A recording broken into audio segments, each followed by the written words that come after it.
to tonight's episode of Beyond Focus TV. I'm Lydia Patel, and as always, I have a very special guest for you, Rachelle Janice, founder and president of Dare to Run. She'll be with us for the next 30 minutes, so stay with us. You're watching Beyond Focus TV. Beyond Focus TV allows you to discuss contemporary topics affecting the Caribbean people on both a national and local level. The show features informed guests who offer insight, debate, and evaluate various issues. Beyond Focus TV builds on the station's mission to provide useful information to the Caribbean people in New York and abroad. Beyond Focus TV, where our viewing audience can get educated, informed, and empowered. Welcome back. You're watching Beyond Focus TV. I'm Lydia Patel. Like I said, I have a very special guest for you, Rachelle Janice. Welcome to the program. Thank you. So good to be here. Well, welcome back, I should say, because you are no stranger to the Beyond Focus family, but it has been some time, so a lot has changed. We had a pandemic, family started, so we're going to reintroduce you to the audience and let everyone know what's happening with Dare to Run. So, as always, I always like to start off with my hot seat question. So who is Rachelle Janice? Oh, boy, that could take a while. No, I'm just joking. Let's do it. We have time. Oh, thank you so much. So good to see you again, Lydia. Thank you, likewise. Thank you. So I am the founder and president of Dare to Run. Dare to Run is a nonprofit organization that trains women how to run for public office here in New York. And I'm so excited to share with everybody that we're going to be hopefully expanding into New Jersey and Pennsylvania this year, which is extremely exciting. I've already started talking to my contacts over there, and we're looking to book 2 amazing, incredible networking events for women, both students and graduates and alumni of the campus communities at Drexel University in Villanova, and we're so excited to have events there. So definitely that's in the works, and I look forward to seeing what happens with that.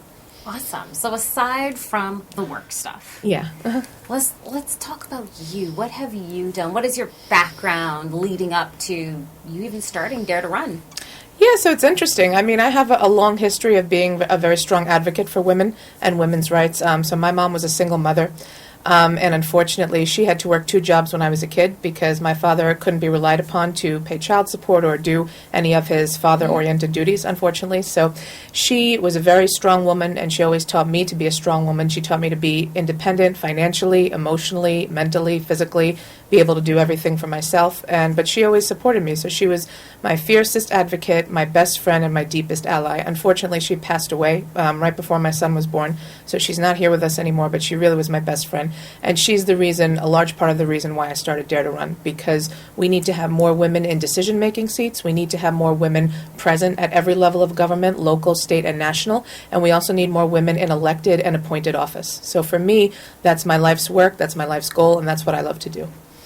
That's great. So do you think having, that real role model, having a living proof of someone who was in your life at such a deep level, your mother, you watched her go to any length possible to really make sure you had what it took to get you to be a success. Do you think being the daughter of a single mother shaped you in some way? Oh, absolutely, because when you watch your mom struggle and suffer, and when you watch her work and bring home for about $480 every paycheck, which is every 2 weeks, right, not every week, and then when you watch her have to go to court every single month because your father refuses to pay child support and do his due diligence as a parent, you definitely start to understand what struggling is and what it means to be financially stable versus financially insecure.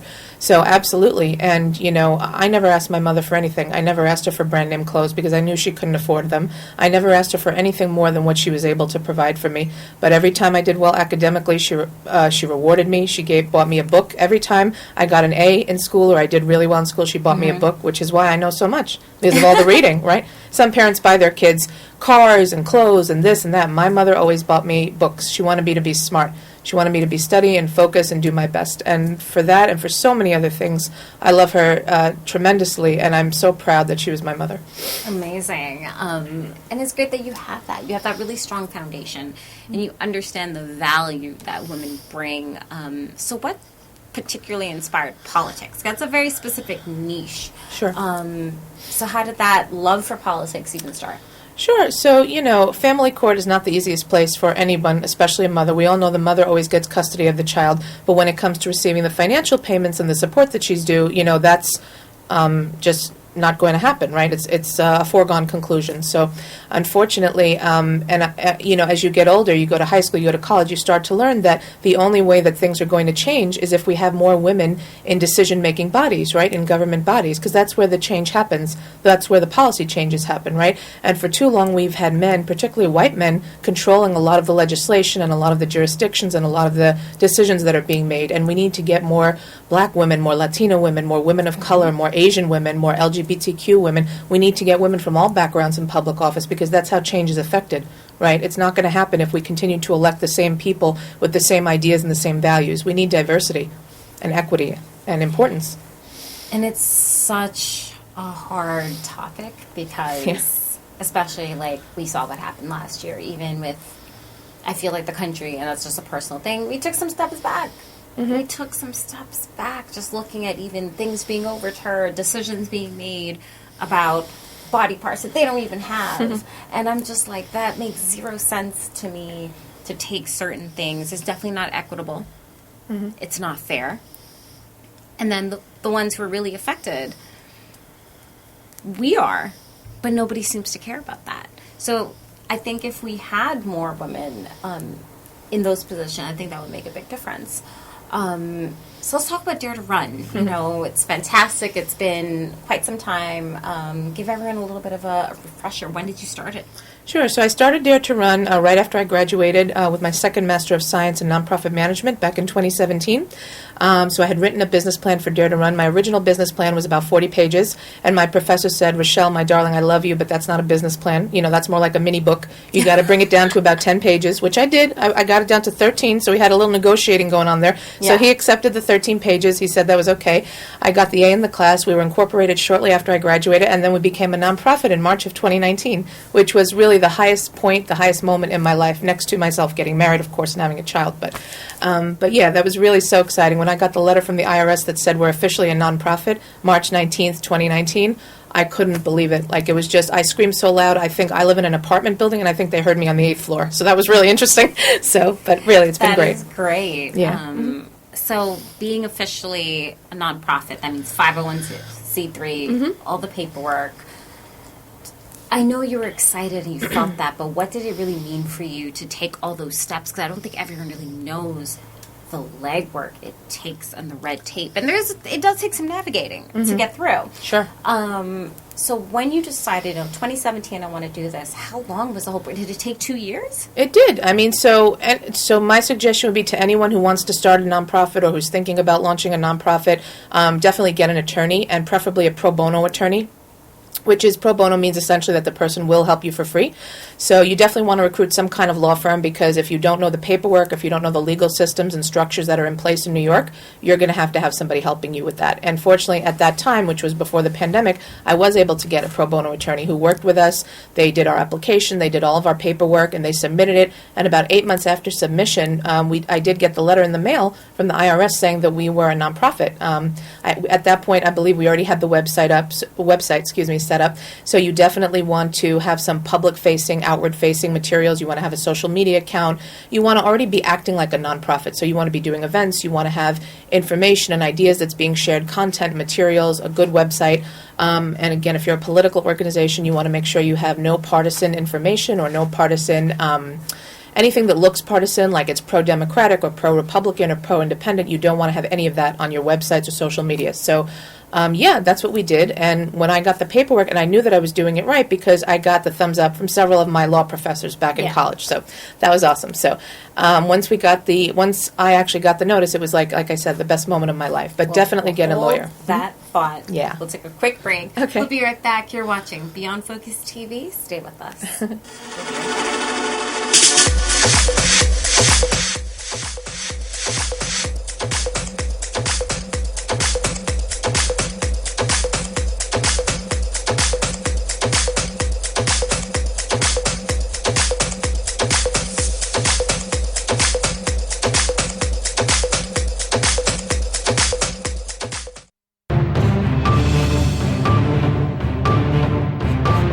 Welcome back. You're watching Beyond Focus TV. So, Rachelle, I know you were saying, get an attorney. And that's really good advice, because for anyone at home, for our Beyond Focus family who might be watching, thinking about making nonprofits. And I think a lot of that did come from the pandemic, people wanting to help, that they're home, you might be in a hybrid situation, you might want to be able to do that. So one, definitely do it. I think that's a good thing. But you're suggesting to get the attorney to just help you with the different pieces that go with that. Yeah, because there's a lot. Well, so there's a whole application that you have to fill out for New York State if you want to become a nonprofit, right? It's not like you just say, I want to be a nonprofit, check a box, and that's it. It doesn't work that way. You have to have all this information. You have to have your officers in place, and you have to have a set of bylaws, a conflict of interest policy. All these things have to be developed and kind of put in place before you submit it, because whoever's reviewing your application at the federal level is going to be looking for those things. There's certain boxes they have to check off. So, yeah, absolutely, I would say get a lawyer, because you're not going to know what to do without some legal help. I didn't know, obviously. So that's great. And then Dare to Run, finally got it. In that moment, excuse me, when you finally had that March 19th, now you were able to really get other women involved. So then what was next for you guys? So what was next is, obviously you have to do some recruitment events in your home state, right? So I remember we had an amazing event in April 2018, which is actually a year before we got the nonprofit status. So it was called a Women Lead Networking Night. So I invited then Senator Roxanne Persaud, who's still senator, by the way, from my district. I invited her to come to my home. I was living in a different location at the time, and I invited her to come to my home, and she came, and she spoke to a room full of 60 people. Now, albeit most of them were from Staten Island, and they were interested in running for public office, mostly women, which was great. But just the idea that a legislator, a state senator, would come to someone's home and do an event like that, to me, I was just amazed that she even agreed to do it. And I felt so honored and privileged that she did that. So it was like a pie in the sky for me. I just loved it. And I love Persaud. Senator Persaud follows me on Facebook. We're friends. She sees all my videos of my son. She's just a wonderful, wonderful woman and legislator. So. And that's great. And part of what you do with Dare to Run is you want the normal woman who might be thinking of joining or doing anything on a political level. So kind of let everyone at home know, because there's so many different branches of politics, of course. You're willing to assist through Dare to Run is basically could bring you on for whatever little branch you might be interested in, correct? Yeah, local, state, national, right? There's also appointed office, right? So if you want to be appointed to a federal court, a local district court, the Supreme Court, that's going to take a couple of law degrees, so you might have to be a little more advanced for that, just letting you know. But, if you want to run for office or district leader or any of those more local or state-based offices, absolutely. We're here for you, and we're here to help you. So what are some of the resources? Because a lot of people, they get that gusto, they have that, okay, I want to do this. I'm in my community. I want to help. Okay, great. Dare to Run it's a good first point of entry that I would say go and check as your resource. But what are some of the things in particular? So if someone wants to be city council, what are some of the things that Dare to Run could assist with? Sure. So Dare to Run, exactly like you just said, Lydia, Dare to Run is the very first step in deciding to run for office. So before you decide to run for office, you have to know how to run a political campaign. You have to understand what your foundation is, what your core principles are. If you can't identify 3 issues that are important to you and near and dear to your heart before you run for office, it's probably not the right time for you to run. I'm not saying it's not a good idea for you to run. I'm just saying you have to have those. Right, you need some fine-tuning, exactly. So that's the first class, Foundations of Your Campaign, which I teach. And we talk about personal values, leadership style.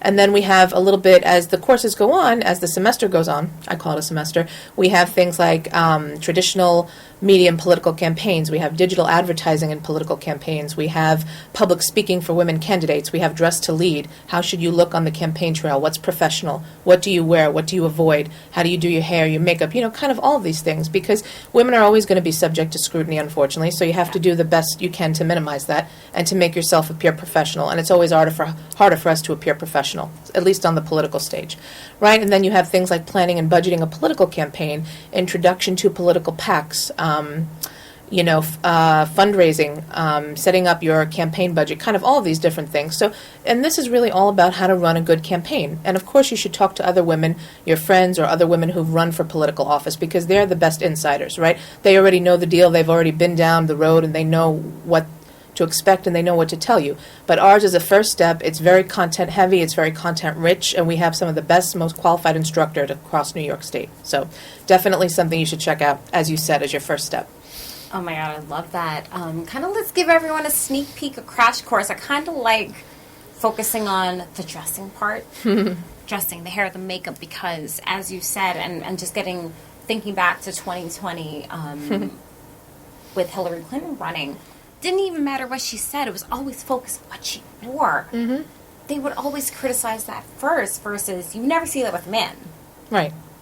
And I'm like, so why is it no one's talking about the suit he wore or the tie or anything, but instantly it goes to what you're wearing? And that would be a whole other, that's just a societal thing. So we can't really do anything with that. But what are some of the key things if you're thinking of running? How do you dress professional for politically professional? Absolutely. So our instructor who teaches that class, her name is Tanya Sturl, and her class is called Dress to Lead, and it's a primer for women candidates on the campaign trail. So she goes through everything with you. She goes through pantsuits, through dresses, through skirt suits, what kind of jewelry you should wear, what kind of earrings, what kind of makeup, colors. She goes through every single color on the spectrum, what will look good for you, what will not look good for you, what's your power color, and then she does a one-on-one info session with you. So she asks you to select 2 to 3 outfits that you really feel comfortable in and you feel powerful in. And then she'll go through them with you, and she'll highlight the pros and the cons, and then she'll give you the tutorials and the advice. So she's really and she actually did the Oscars luxury gala, which happened this past weekend. As we know, everybody attended the Oscars. So she was there, and she was wearing a gorgeous gold dress, like gold glitter, sparkles. It was amazing. And she gets to work with some of the top designers and the top fashion Vogue. So for me, she's terrific. She's helped a lot of our candidates, and I think she's the perfect person to really give women the insights they need for how to appear on the campaign trail. When you started really diving deeper into this and making this your new career, what were some of the things that kind of stood out for you, just learning, pairing up with someone like her, who's an expert in that? What did you personally learn as a takeaway? Anything that really surprised you that you were like, oh, I really had no idea you should not wear that, or you should avoid that, or certain jewelry pieces? Yeah, I learned that my power color is purple.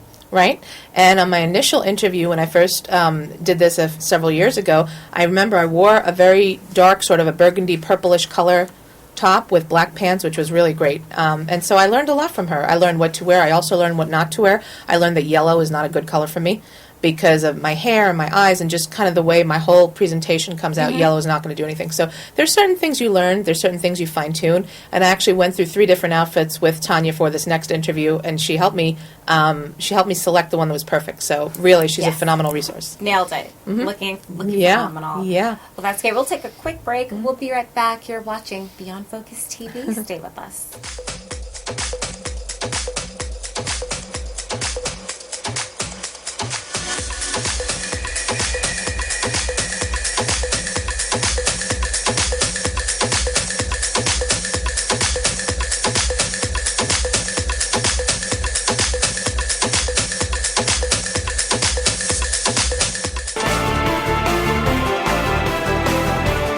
Welcome back. You're watching Beyond Focus TV. So, Rachelle, what is next for Dare to Run? 2023 is a big year. It's like almost that rebirth of things. You know, we're finally making strides. A lot of the clutter is being cleared away. What is next for you guys? Yeah, absolutely. So, as I mentioned when we first started chatting, we are looking to expand into Pennsylvania, New Jersey this year. So definitely we're looking to do those kind of large-scale recruitment events in those states. Definitely want to reach out and have at least 3 classes of Dare to Run. So we would have essentially the New York class, the New Jersey cohort, and the Pennsylvania cohort. That's my goal. Because I realize that going into 4 states all at the same time might be a little bit overwhelming or might be a little bit difficult depending on the politics and what's going on in those states. So I'm starting with the states closest to the heartland, which is New Jersey and Pennsylvania, and hoping to have events there this spring into the late spring, early summer, and we'll see. Hopefully we're able to get at least 30 people for each cohort. That's my goal. That's great. And just promotional-wise, I mean, what are your limitations being that you're tied to politics? Is there anything you're limited to in terms of promoting?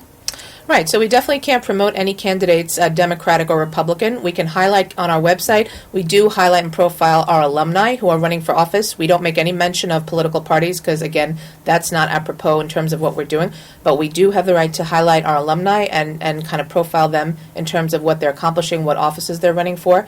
We highlight all of our cohorts, all the people who've been parts of our cohorts, and all of our events and all the different partnerships we have in the community. So we do this from a nonpartisan perspective, and it's really an amazing experience experience, an ordeal. So That's great. Any notable people who's been through the classes that you want to give some shine to? Oh, absolutely. So there's so many amazing alumni that we have. So my first and my favorite is Giselle Burgess, who was the leader of Troop 6000, and she was also a member of the Girl Scouts, and she ran for public office in District 39 in Queens. She's absolutely amazing. I love Giselle. Obviously, we have Shaniqua Moore, Lola Waterman, and there's Dorian Rojas. There's so many amazing women that we've trained over the past 6 years, and I wish I could name all of them, but the ones I've named are specifically important because they've taken leaps and bounds, and they've run, and they've really shown us what they're made of, and we're so happy to profile them. And go to our website, daretorun.org, and you could see all of our alumni and all the amazing work that they're doing and all the offices that they've run for or they've ran for or they're going to run for. It's there, trust me. Go to the website, you'll see it. That is amazing. And in terms of just empowering minority women, because I feel like there's so many women who are coming forth and wanting to run. Like, you've seen so much of that, which is amazing. But there's a lot of Black and Brown and Latina women who are really getting that strength, I want to say, to come out and run. So the program is very blended, correct? Mm-hmm. Yeah, of course it's blended. It's open to all women from all backgrounds, all ages, all races, all creeds, all colors, all ethnicities. You know, of course, if you go to our website and you look at the value statement, it's equality, opportunity, diversity, collaboration, and respect. Those are the values that Dare to Run is based on. Those are the values that make us up as an organization, and we implement them into all key aspects of our work, including our candidates and our cohorts and those who become a part of our cohorts. So we're very happy and proud to welcome all women from all backgrounds. And that's really great to hear, because that is New York. Mm-hmm. That is exactly the reality it reflects of what the it is. diversity It of New York. reflects the diversity. And it's not that women weren't in the political game before. I Right. just think it took some time to really, like this year being, last year being, very big political year. You saw how many women were running, even at the local level. It was phenomenal to see that many people just coming forth and doing that. So I think with the right messaging and letting everybody at home know, like, this Dare to Run is such a good platform for you to make that your first step. If you're thinking about running, do it. Check it out. It gives you all the tools, because I wouldn't know just how to start that off. And it's an official place. You'll get the information. You'll get that guidance. Absolutely. I 100% agree with you. You'll Yeah. get the guidance that you need. Yeah. Let everybody at home know, how do they get in contact with you if they want to get more information? Sure, absolutely. So first of all, I really encourage everyone to go visit our website, which is www.daretorun.org. We have a beautiful, phenomenal website, if I do say so myself, since I built it. No, I'm just kidding.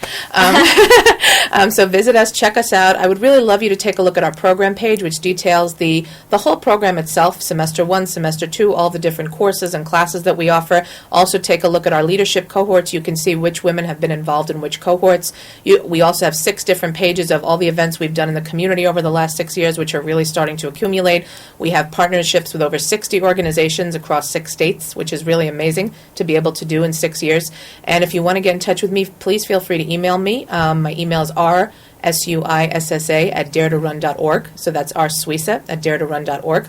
And I'm happy to answer your questions. I typically respond within 24 hours. And I do love talking to you, and I do love hearing about your interests. So please do check us out, and please make the decision to run for office, because we do need more women at all levels of government to serve and to make decisions. That is phenomenal. And I know how much work this really takes running a nonprofit. It's a lot. Donations, it's funded by the people. So same thing is, can people make donations via the website? Absolutely, yes. So if you go to daretorun.org, you'll see on the top right-hand corner, there's a big, beautiful purple donate button. And the donate button appears on every page. And there's also, in the taskbar, you'll see donate. You click on that, it'll take you to a page where you can choose to become a monthly supporter of Dare to Run, or you can make an individual donation based on whatever your preference is. So we accommodate all donations, and we appreciate all donations. And I saw you used your power color. Yeah, purple, right? There you go. Yeah. Purple brings the money. No, I'm just kidding. No, but that's great, because, just little things I'm remembering, when you said you get that training, once you know what your power color or what makes you feel confident, and you can incorporate that, it's like all that good coming forth together. So that's great. How does your family, you're balancing being a wife, a mother, running this organization on top of also work. It's a lot of different challenges. How does your family kind of deal with all that at the same time and that balance for you? Well, I'm very lucky. I have a very loving, supportive husband who always supports me and who's always behind me. I have an adorable son who I love spending the day with and I love taking care of, and I love having him be a part of everything I do. When he sees me going on a Zoom call, he likes to type on the Zoom call. He likes to kind of bang on the keyboard, as kids do. But for me, it's just part of, I think, motherhood. A lot of people choose to do it or you choose not to, but if you choose to do it, you have to make it a part of your daily life, and you have to learn how to work with this new little person around you. And it's a little bit challenging, but it's also very exciting, and it's very rewarding, too. New little person. That's great. I mean, I think that is one of the blessings that did come out of COVID, is that it kind of brought back that human aspect into things, and it's okay. We were all very kind of all buttoned up, and you would never think to, like, have a kid in the background of a call. And now it's like, it's okay. You see a kid, see your kid walk by, or see your spouse walk by in the background, and no one's looking at that funny. And like, work is still getting done. I'm in a hybrid situation where you get to be part home, part, in the office, and I do like that balance. I think it's nice to have enough of that balance, but it's great, overall. So. A lot of big things happening. Dare to Run I'm just so excited about it. You guys are doing fantastic work.